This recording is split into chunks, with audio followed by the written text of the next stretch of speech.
Welcome to the JAMODI podcast. We are all surrounded by amazing coaches and leaders. So let's get an inside look at not just what they do, but how they do what they do. After all, becoming the best versions of ourselves is JAMODI, just a matter of doing it. Coaches, we are all searching for ways to better evaluate players in order to give meaningful feedback. Over 15 years ago, I put together a test called the JAMODI Skill Rating.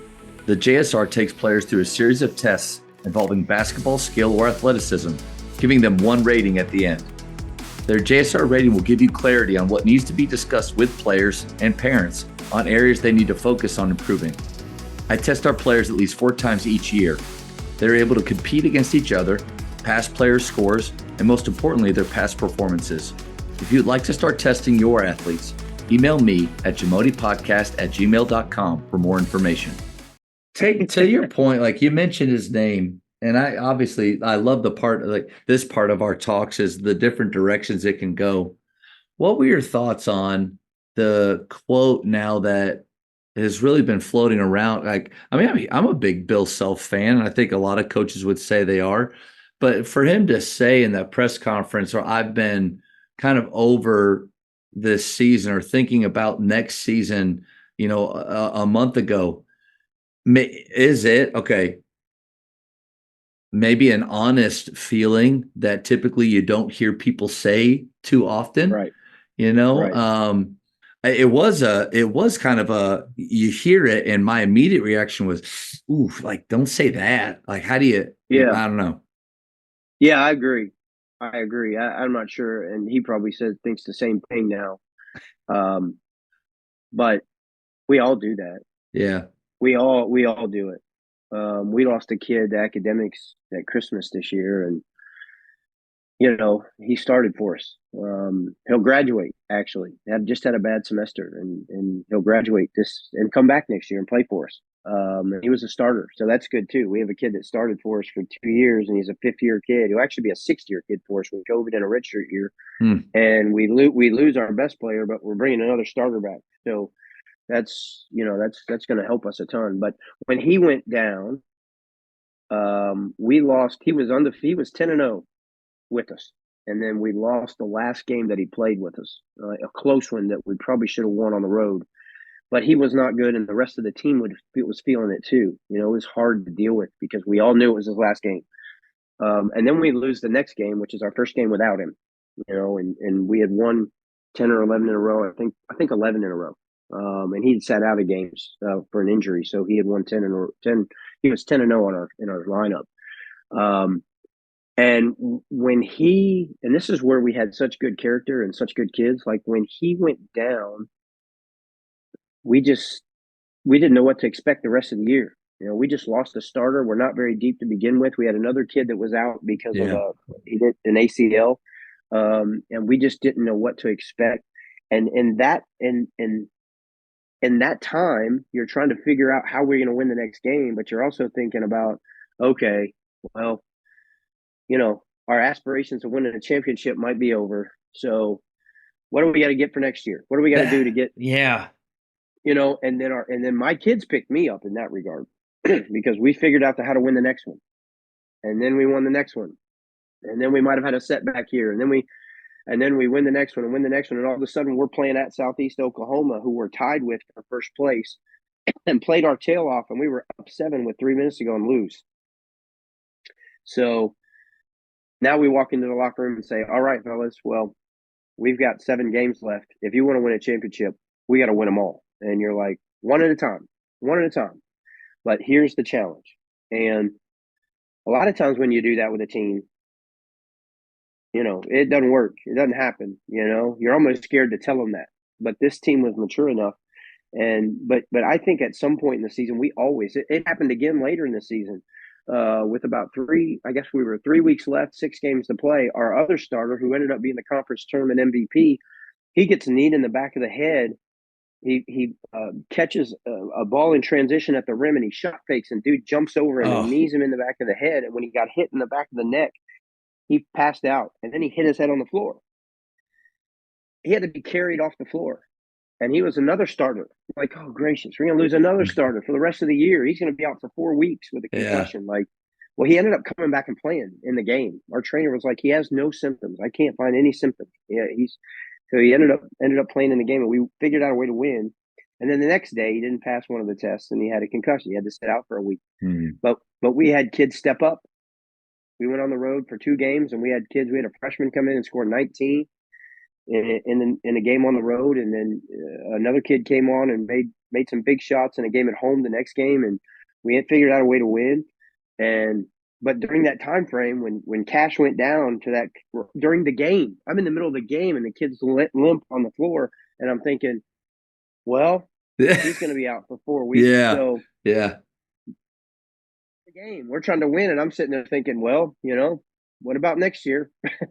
You know what? Maybe we can win a championship next year. Yeah, and I've really been this whole time, as soon as I brought up Bill Self and asked that, debating in my head, like, is this even, like, do I want to even put that out? Like when this does end up coming out, and I've been going back and forth, but I do think, like, right. One, I'm in no way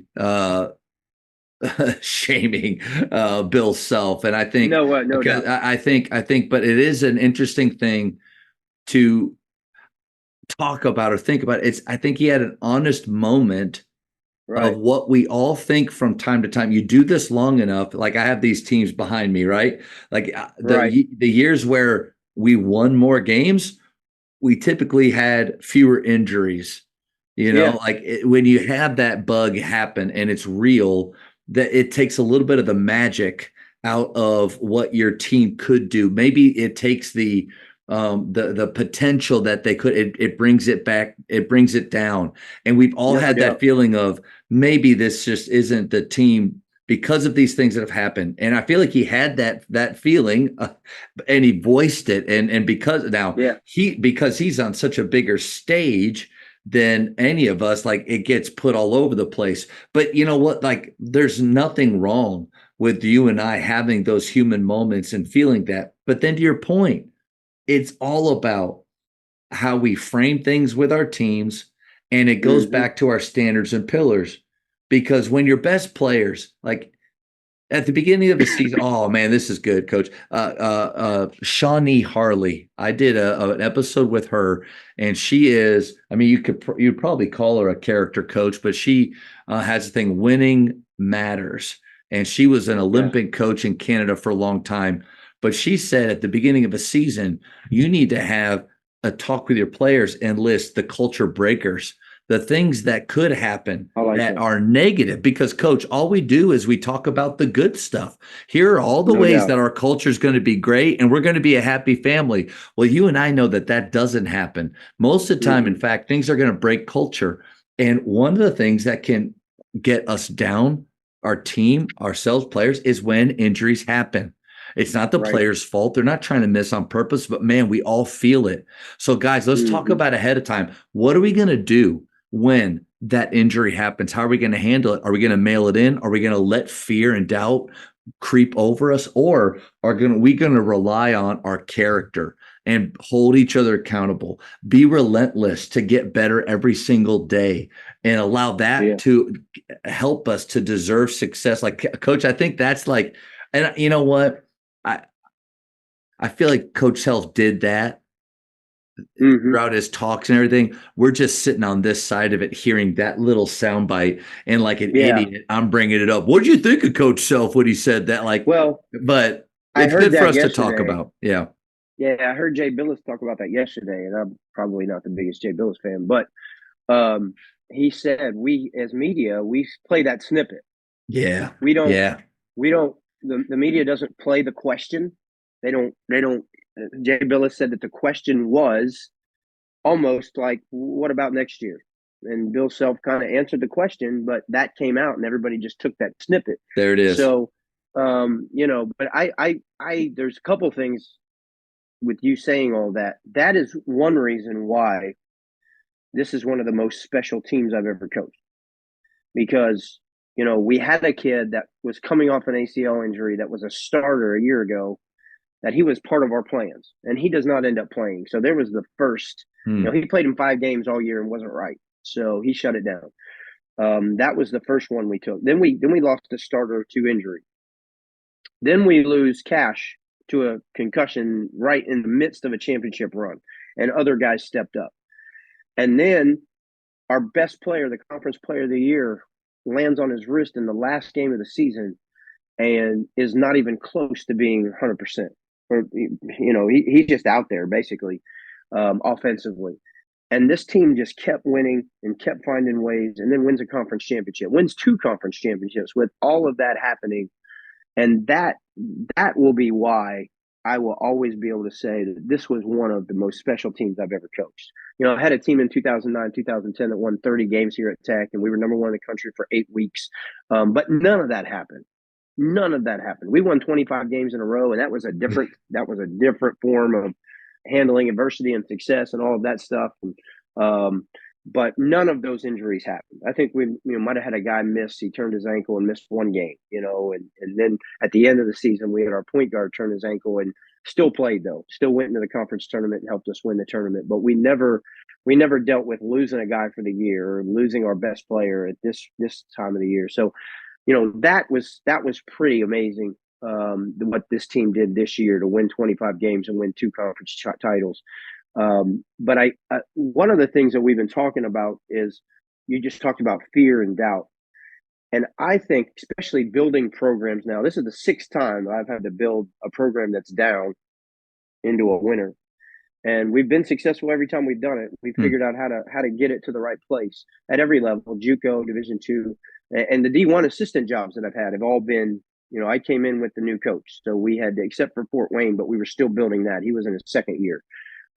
So every one of them had been, a rebuild that I had. So that's kind of become my niche, rebuilding programs. And I think one of the hardest things now, and you can blame it on so many different factors, social media, the convenience of life now with texting and cell phones and all that. You can blame it on video games. You can blame it on a lot. I can go down we could have a whole podcast about all that. But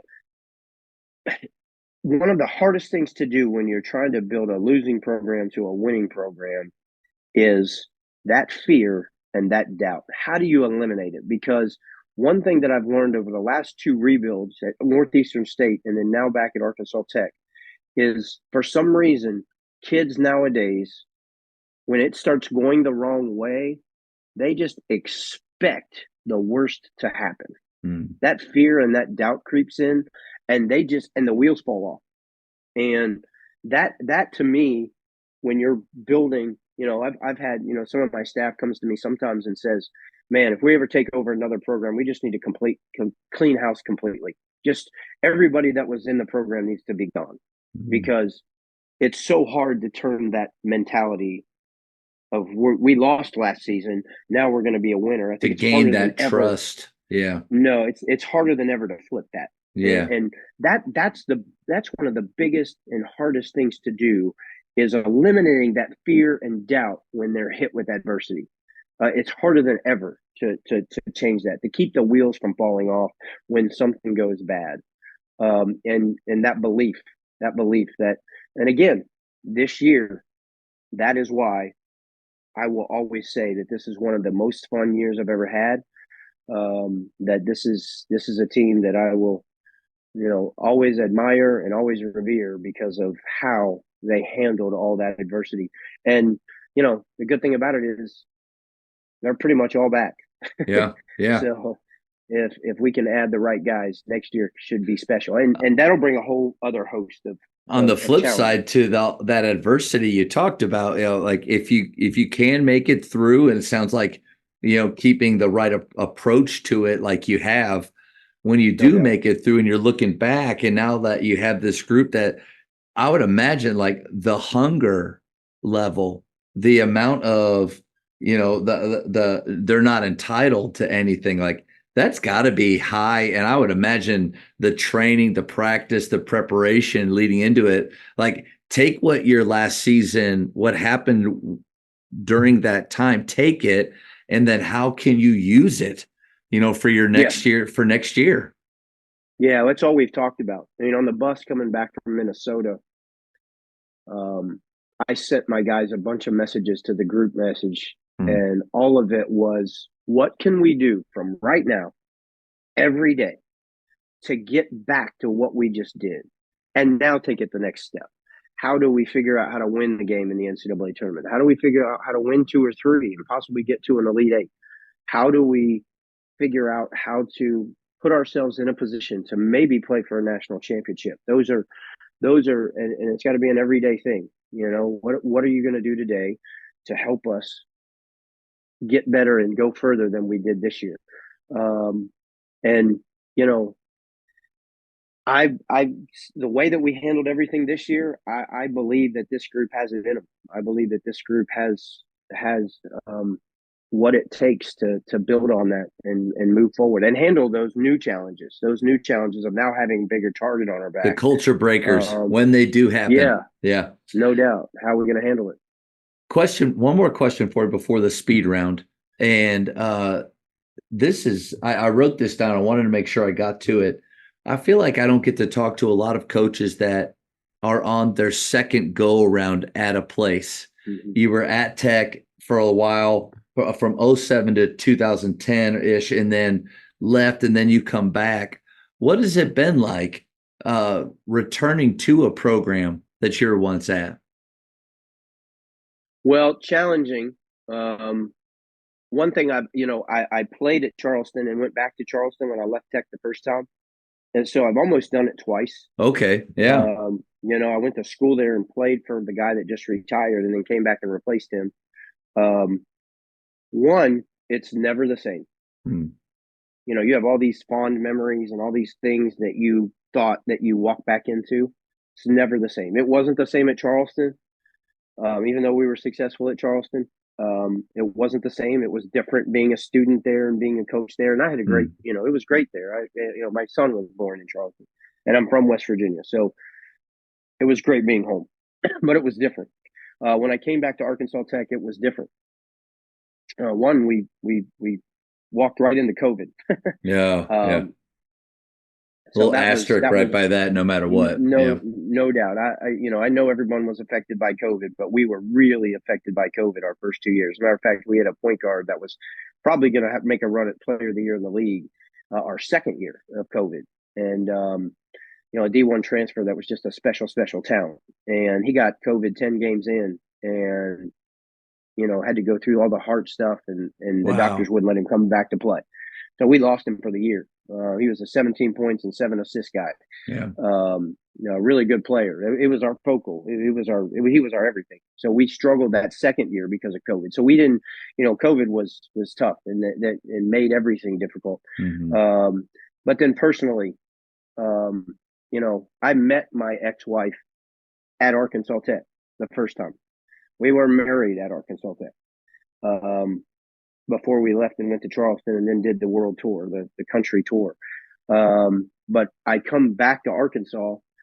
We buy supposedly what is our dream home, and this is where our kids are going to graduate from. And she's gone a few months later.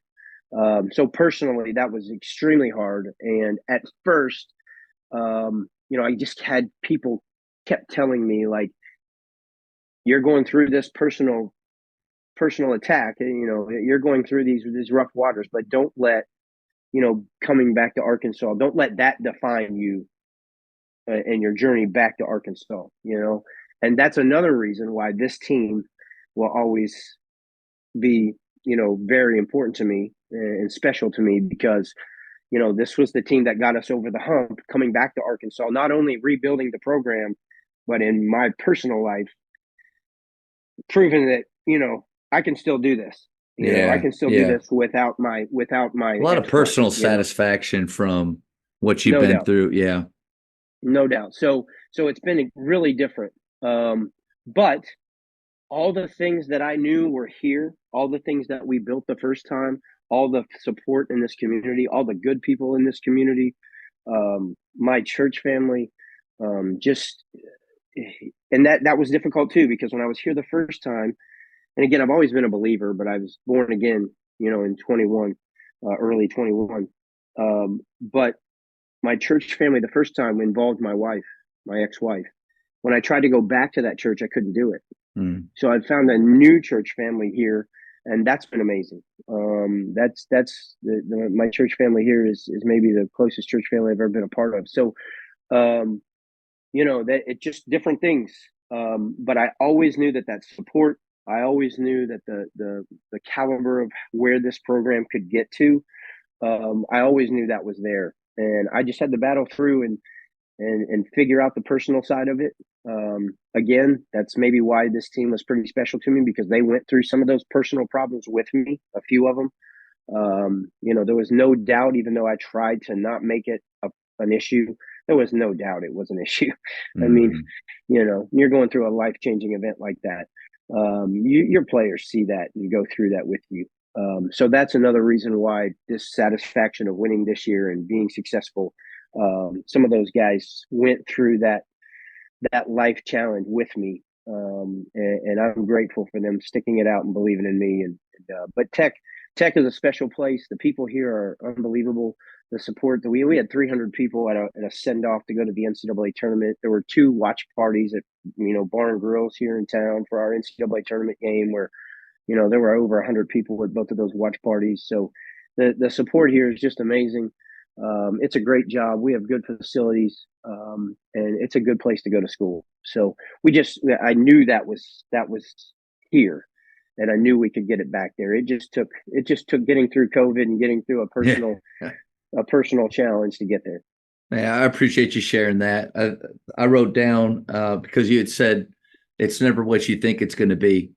And I think that's a good reminder. PGC talks about drop your comparisons and drop your expectations before. So like if an athlete has been to a PGC camp with another director, but you come to mine, drop your comparisons. I'm not those guys. Drop your expectations of what you feel like it's going to be like. Go into every situation new and eyes open. And I think that's important, whether you're taking over a new program or even just returning for, in my case, next year will be the 12th year here at Faith. Man, drop my comparisons to what years have been like before. Drop my expectations of what I feel like with what we have coming and coming back and what that, because not that COVID will happen again, but crazy things happen. And so don't, and like Shawnee says, get those culture breakers ready for what if those things happen. And, but I appreciate you sharing that. I love the culture breaker things. I wrote that down. That's something that we'll probably explore. Her episode, man, it was weird. I felt like with you, it's just 2 coaches talking, which is great. With her, I felt like, do I need to pay her for this therapy, session that I've just gotten? But that's great. Thank you for checking out today's episode. Please take a moment to subscribe to this podcast, share it with your fellow coaches, and find us on social media for what's coming up next on the JAMODI podcast. It's just a matter of doing it.